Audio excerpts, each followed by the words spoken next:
ఇక్కడ రేవంత్ రెడ్డి గారు ఏం చేస్తున్నారు అదానికి సిమెంట్ ఫ్యాక్టరీకి హ్మ్. అక్కడ రామన్నపేటలో అక్కడ 100 ఎకరాలు అక్కడ వారికి కేటాయిస్తారు. స్కిల్స్ యూనివర్సిటీకి 100 కోట్ల డొనేషన్ తీసుకుంటారు.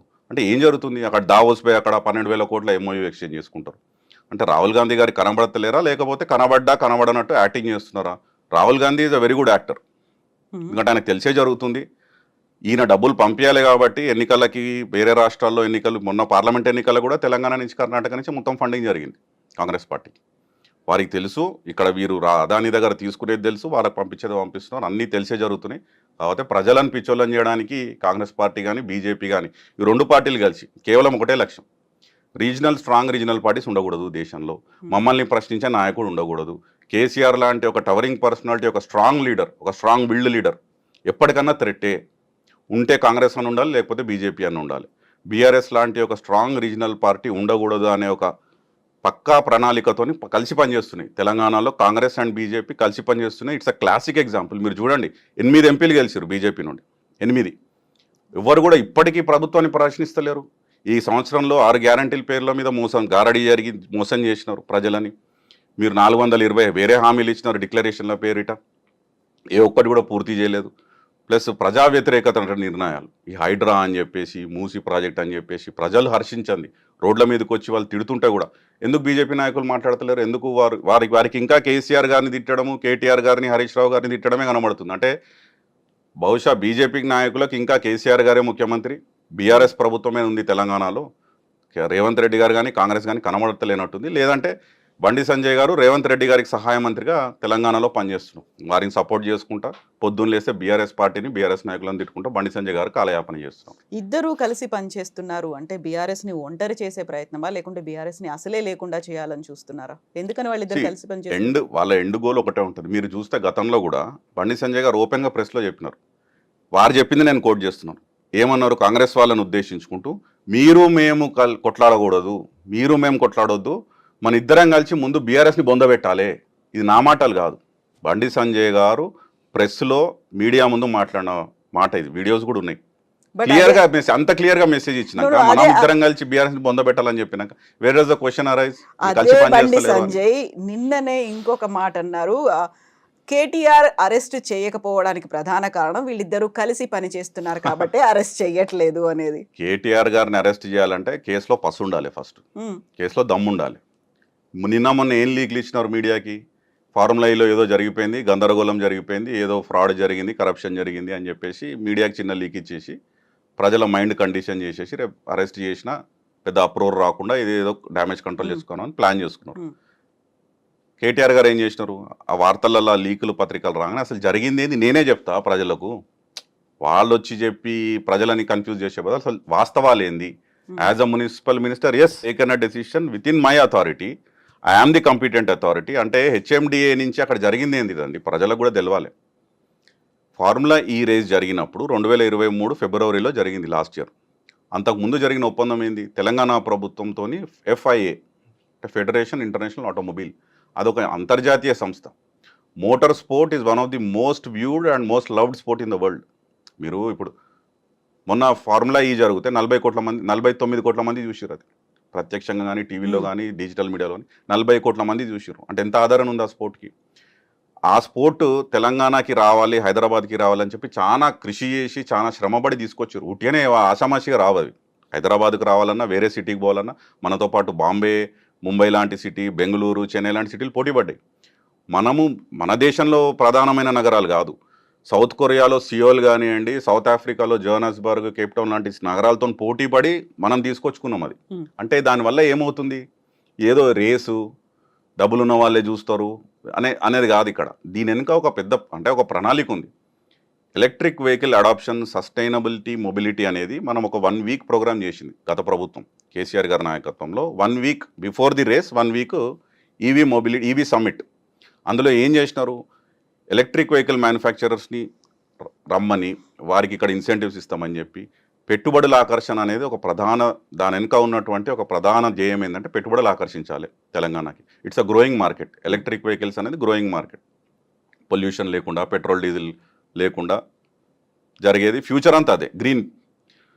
పెట్టుబడులు ఆకర్షించిన దాంట్లో ఆ వీక్లో మనకి ప్రత్యక్షంగా మీరు 2500 కోట్లు పెట్టుబడులు వాళ్ళు వచ్చి అనౌన్స్ చేసినారు. అదే కాకుండా అమరరాజా బ్యాటరీస్ మనం అప్పుడు ఈ 1 వీక్ ఆఫ్ ఈవీ సమ్మిట్లో మనం ఏం చెప్పినామంటే తెలంగాణలో ముఖ్యంగా హైదరాబాద్ దగ్గరలో 3 ప్రాంతాల్లో ఈ మొబిలిటీ వ్యాలీస్ అని మేము క్రియేట్ చేసినాం ప్రభుత్వ ల్యాండ్స్లో. ఇప్పుడు డివిటిపల్లి మహబూబ్ నగర్, అట్లానే వికారాబాద్ దగ్గర ఎంకతలపల్లి మొమిన్పేట దగ్గర మండల్ దగ్గర ఇక్కడ ఒక 400 ఎకరాలు, అక్కడ ఒక 1000 ఎకరాలు. అంటే ఈ మొబిలిటీ వ్యాలీ రేపు మనకి it should become the hub of electric vehicles manufacturing. తద్వారా ఏమవుతుంది, పెట్టుబడులు వస్తాయి, ఇక్కడ యువతకు ఉద్యోగ అవకాశాలు వస్తాయి. 9500 కోట్లు అమరరాజా బ్యాటరీస్ డివితిపల్లిలో వాళ్ళు ఇన్వెస్ట్ చేస్తామని చెప్పి అగ్రిమెంట్ చేసుకున్నారు, ఎంఓయూ చేసుకున్నారు.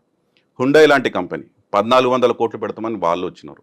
2500 కోట్లు వేరే కంపెనీస్ అన్ని కలిసి. అంటే ఆ వీక్లో దాదాపు మనకి 20-25 వేల కోట్ల పెట్టుబడులు ఆకర్షించినాము.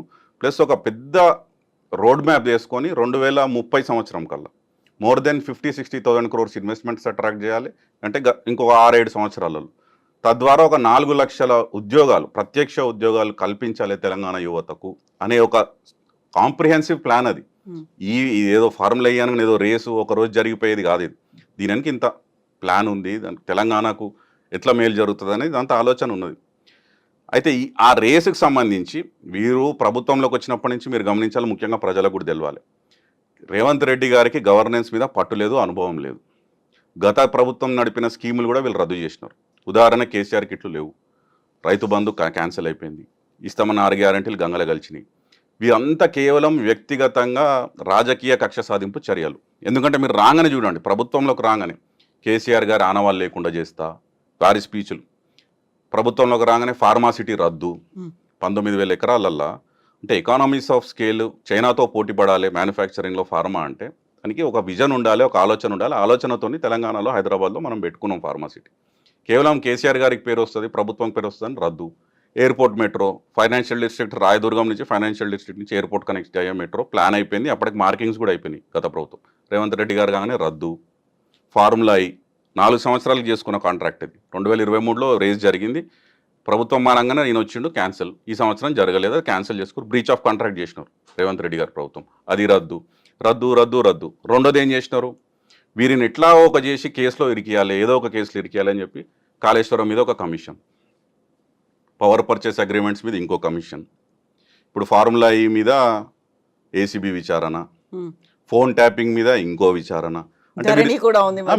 చూడండి, ధరణి మీద ఒక విచారణ, అది రద్దు చేసినారు. ధరణి పోటీ, విద్యుత్ ఉంది, అదే పవర్ పర్చేస్ అగ్రిమెంట్ నేను చెప్తున్నా, కమిషన్ పెట్టినారు. మరి ఇప్పటివరకు ఏం చేశారండి, కొండందోవి ఎలకను కూడా పట్టలేదు. దాదాపు సంవత్సరం అవుతుంది. అవే కావచ్చు త్వరలో పేలబోయే అణుబాంబులు, ఆటం బాంబులు. ఎవరు ఆపుతున్నారండి? మేము ఒకటే చెప్పినాం, ఒకవేళ మీరు కేవలం చేసిన ఆరోపణలు చేసుడు ఒక ఎత్తు, ఆరోపణలను రుజువు చేసుడు ఇంకో ఎత్తు. మీరు ఇది చేయాలి ప్రజాస్వామ్యంలో, ప్రజల ముందు మీరు చేసిన ఆరోపణలకు ఎవిడెన్స్ పెట్టండి. కేవలం మీడియాకి లీకులు ఇచ్చుకుంటా లేని వార్తలు ఒక డిజిటల్ మీడియాలో కానీ సోషల్ మీడియాలో కానీ ఒక థంబ్నెయిల్స్ పెట్టేసి జరగకూడదు ఏదో జరిగిపోయినట్టు, వీళ్ళు చేయకూడదు ఏదో చేసినట్టు ప్రజలని అయోమయాన్ని గురి చేసి, ఎన్నికలకు ముందు మీకు పనిచేసింది అది. కాళేశ్వరం ఏటీఎం అన్నారు, కరెక్ట్. మరి ఇప్పుడు సంవత్సరం అవుతుంది, ఎందుకు మీరు ప్రూవ్ చేయలేకపోతున్నారు ఇక్కడ కరప్షన్ జరిగిందని? కేవలం కాలయాపన చేసి ఏదో కేసులు ఇరికేయాలి వీళ్ళని, ఏదో కేసులో జైలుకి పంపించాలనే ఉద్దేశంతో పనిచేస్తున్నారు. ఈ ఫార్ములా ఈకి సంబంధించి కేటీఆర్ గారు మున్సిపల్ మంత్రిగా మీరు హెచ్ఎండిఏ అనేది ఇట్స్ అన్ ఆటోనమస్ బాడీ, వారి డెసిషన్ సొంతగా తీసుకోవచ్చు. అండ్ దానికి వైస్ చైర్మన్గా మున్సిపల్ మినిస్టర్ కేటీఆర్ గారు, దానికి చైర్మన్గా ముఖ్యమంత్రి కేసీఆర్ గారు, ఆ హెచ్ఎండిఏకి కింద మెట్రోపాలిటన్ కమిషనర్ అరవింద్ కుమార్ గారు. So it's an independent autonomous body, they can take the decisions. ఇప్పుడు ప్రభుత్వాలు ఈవెంట్స్ ఎన్ని స్పాన్సర్ చేయవండి సంవత్సరంలో? ఇప్పుడు రేవంత్ రెడ్డి గారు పెద్ద పెద్ద మాటలు మాట్లాడుతున్నారు, 2036లో మనం ఒలింపిక్స్కి బిడ్ చేయాలి హైదరాబాద్ నగరం అని చెప్పి. హైదరాబాద్ నగరానికి ఒలింపిక్స్ ప్రభుత్వం డబ్బు ఖర్చు పెట్టకుండానే వస్తుందా? ఇంటర్నేషనల్ ఒలింపిక్ కమిటీకి వీళ్ళు ఇవ్వాల్సి వస్తుంది డబ్బు, గవర్నమెంట్ తరఫున స్పాన్సర్షిప్ కింద వీళ్ళు ఇవ్వాల్సి వస్తుంది. మామూలుగా ఉండదు అది. ఒలింపిక్కి ఎంత ఖర్చు అవుతుంది అన్నది కూడా ఆయనకు నాకు తెలిసి అవగాహన లేదు. గత టోక్యో ఒలింపిక్స్కే 2,90,000 కోట్లు ఖర్చు అయింది. మరి ఇక్కడ పెట్టాలంటే ప్రభుత్వం దగ్గర ఆ నిధులు, ఆ వనరులు ఎట్లా పెడతాము, ప్రభుత్వం నుంచి ఎట్లా ఇవ్వగలుగుతాం, ఏం ఐడియా లేదు. ఉట్టిగానే బాగా కొట్టే ఛానళ్ళు ఉన్నాయి, డబ్బాలు కొట్టే ఛానల్ ఉన్నాయి కాబట్టి నేను మాట్లాడతా పెద్ద విజనరీగా అని మాట్లాడుతున్నాను. నాకు అసలు ఏమీ తెలియదు, సబ్జెక్టు లేదు, ఈ has got absolutely zero knowledge. So HMDA ఏంటిది, ఇండిపెండెంట్ బాడీ, 55 crores ఎందుకు ఇవ్వాల్సి వచ్చింది అనేది కూడా 2023లో రేస్ జరిగినప్పుడు 4 సంవత్సరాలకు చేసుకున్న కాంట్రాక్ట్ అది. గ్రీన్కో అనే ఒక ప్రైవేట్ ఇన్వెస్టరు ప్రైవేట్ ఇన్వెస్ట్మెంట్ చేసినారు Hmm. 2023లో. వారు 100 crores ఇన్వెస్ట్ చేస్తే ప్రభుత్వం తరపు నుంచి ఒక 35-40 crores అంటే టోటల్గా 140-150 crores ఆ ఈవెంట్ జరిగింది. తద్వారా నేను ఇంతకుముందు మీకు చెప్పినట్టు ఎన్ని వేల కోట్ల పెట్టుబడులు వచ్చినాయి, ఎన్ని ఉద్యోగ అవకాశాలు కల్పించబడ్డాయి. అదే కాకుండా నియల్సన్ రిపోర్ట్, ఇట్స్ అ ప్రైవేట్ సంస్థ, వాళ్ళు రిపోర్ట్ ఒకటి రిలీజ్ చేసినారు హైదరాబాద్లో ఈ గ్రాండ్ ప్రీ జరిగినాక. 700 కోట్ల ఎకనామీ స్పర్ అయింది, బూస్ట్ అయింది హైదరాబాద్కి.